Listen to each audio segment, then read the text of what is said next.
Title: The Passport and the Pitfall, Liam's Lesson on Cultural Awareness Abroad.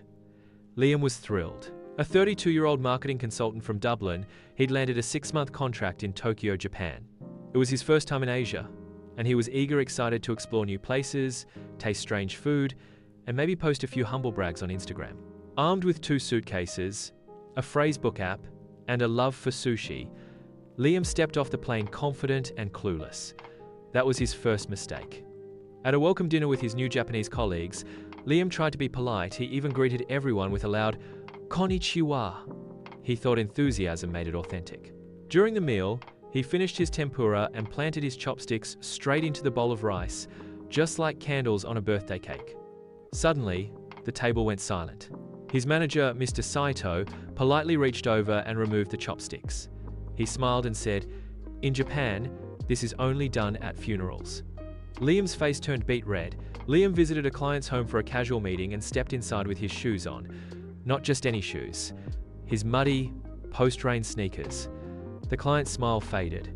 "I'm so sorry," Liam stammered, as he watched the pristine white carpet betray him like a crime scene. His client calmly offered slippers, but the damage was done. He hadn't just tracked dirt, he'd tracked in disrespect. That night, Liam Googled frantically, "Why do Japanese people take their shoes off indoors?"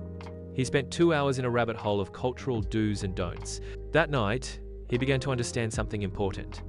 When you travel, you're not just representing yourself, you're entering someone else's story. After Tokyo, Liam flew to Paris for a weekend layover. There, he met his French friend Camille for brunch. She leaned in to greet him with a kiss on each cheek, but Liam panicked and went in for a hug, and somehow kissed her forehead. Camille laughed it off, but Liam was mortified.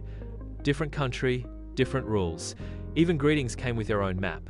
In Dubai, Liam wore shorts and a tank top to visit a historic mosque, unaware that such attire was considered disrespectful in religious spaces.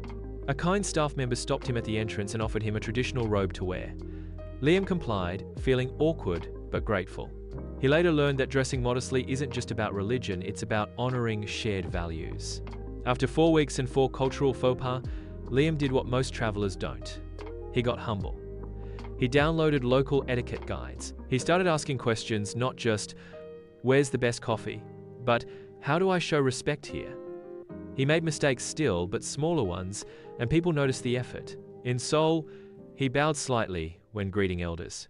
In Cairo, he learned to accept tea before getting down to business. In Sao Paulo, he embraced the double-cheek kiss with confidence. What Liam learned so you don't have to. Research is respect.